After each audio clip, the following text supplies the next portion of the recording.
Assalamualaikum warahmatullahi wabarakatuh. Kami dari kelompok 5 IK2 ingin mempresentasikan hasil prediksi keberhasilan telemarketing bank dengan Apache Spark untuk Big Data Analytics Final Project.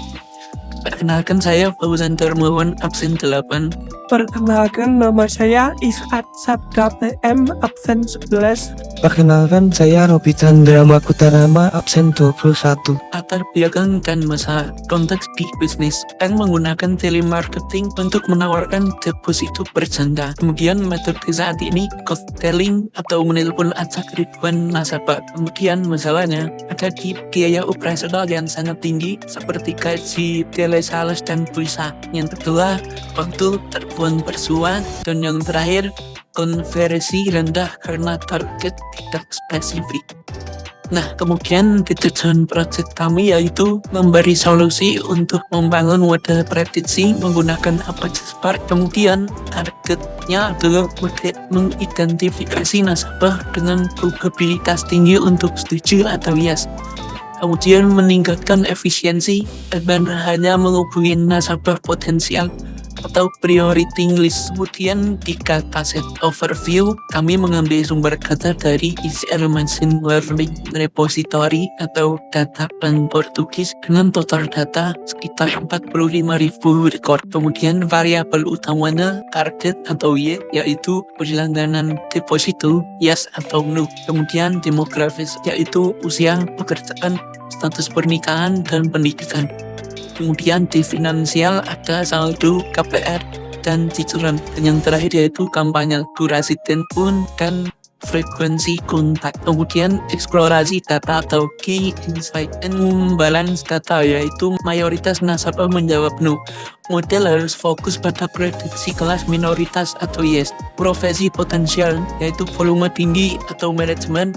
Kemudian rasio persetujuan menarik, itu retire atau pensiunan dan student atau mahasiswa. Kemudian durasi telepon atau insight kunci, itu terdapat korelasi kuat antara durasi telepon dan keberhasilan. Nasabah yang yes rata-rata berbicara jauh lebih lama. Kemudian materi selanjutnya akan dibacakan oleh Chandra. Ya, kemudian ada tahapan teknis atau Spark Engineering. 1. Data cleansing, yaitu menghapus data unknown pada kolom pekerjaan atau pengedudukan. Kemudian menghapus data duplikat menggunakan job duplicates. Yang kedua ada feature engineering. 1. String indexer dan one hot encoder, yaitu mengubah data teks atau kategori menjadi angka atau faktor biner agar bisa dibaca algoritma. Kemudian ada vector assembler, yaitu menggabungkan semua fitur menjadi satu kolom vektor.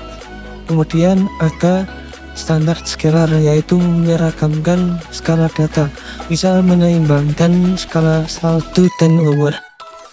Selanjutnya ada metodologi pemodelan, algoritma random forest classifier. Alasan pemilihan yaitu 1. Robust, tangguh menangani data campuran seperti kategorikal dan numerik. Kemudian ada anti overfitting, random forest lebih stabil karena menggunakan sistem voting dari banyak pohon keputusan. Yang terakhir yaitu handling imbalance, itu efektif menangani ketimpangan data ke target skema. Split datanya 80% training dan 20% testing. Kemudian evaluasi model, metrik pendukungnya akurasi, hasilnya yaitu 88% sampai 90%. Kemudian metrik utamanya yaitu AOC atau area under op, hasilnya lebih dari 0,85. Interpretasinya yaitu model memiliki performa sangat baik dalam membedakan nasabah potensial versus non potensial. Rekomendasi bisnis, deployment, skor prioritas, tekan model untuk memberi skor pada database nasabah. Dari sales hanya menghubungi nasabah dengan probabilitas tinggi. Kemudian strategi komunikasinya yaitu latih staff untuk fokus pada engagement percakapan karena durasi bicara berbanding lurus dengan closing.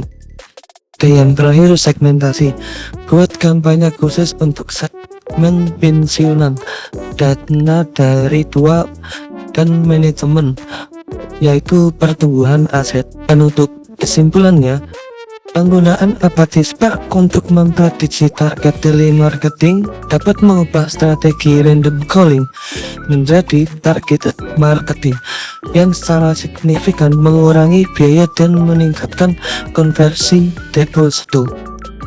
Kemudian Google Colab-nya akan disampaikan oleh Iskat Sabda. Oke, yang pertama fase persiapan atau setup. Satu instalasi yaitu memasang mesin Python Spark di Google Colab. Kemudian mengambil data, mengunduh file data bank dari internet. Kemudian inisialisasi yaitu menyalakan mesin Spark. Kemudian fase kedua ada fase pembersihan atau data cleansing. Fase ketiga fase pemahaman atau exploratory data analysis. Dan yang keempat ada fase penerjemahan atau visual engineering. Yang kelima fase pelatihan yaitu machine learning training. Yang keenam fase pengujian dan kesimpulan yaitu evaluation. Nah, kemudian ada grafik distribusi target atau imbalance data.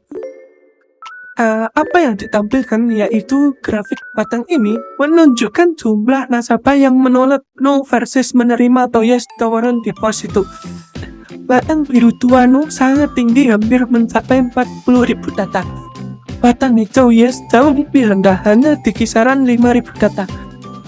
Dan ketimpangan data atau imbalance data ini menunjukkan bahwa mayoritas nasabah menolak tawaran. Memang sedikit atau 12% yang tertarik. Kemudian implikasi teknisnya yaitu saat membuat model machine learning, kita juga boleh melihat hanya akurasi. Jika model menebak semua orang no, akurasinya tetap tinggi yaitu 88%. Tapi model itu tidak berguna. Kita harus menggunakan metode AUJ untuk memastikan model benar-benar bisa mendeteksi kelompok yes yang sedikit ini. Kemudian ada grafik hubungan pekerjaan dengan keputusan atau profil nasabah. Grafik ini memecah data berdasarkan jenis pekerjaan nasabah, warna biru yang menolak no dan oranye untuk yang menerima atau ya. Terus yang ketiga ada grafik durasi panggilan versus keputusan. Ini adalah plot untuk menampilkan durasi telepon, kemudian membagi kelompok yang menolak no dan menerima yes.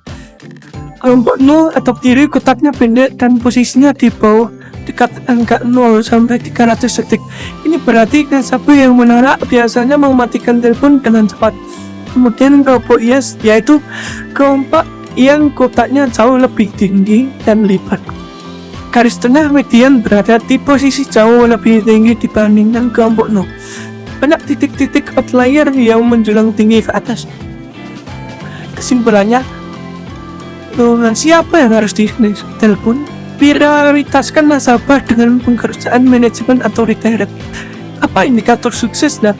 Jika durasi telepon mulai panjang, itu tanda positif. Dan yang terakhir, hati-hati.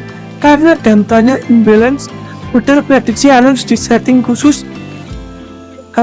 seperti menggunakan kode Spark dengan binary classifier, evaluator, dan metrik AUC agar pintar mendeteksi nasabah potensial. Sepertinya itu saja dan terima kasih yang sudah menonton, yang juga yang sudah subscribe. Thank you sudah menonton and bye bye.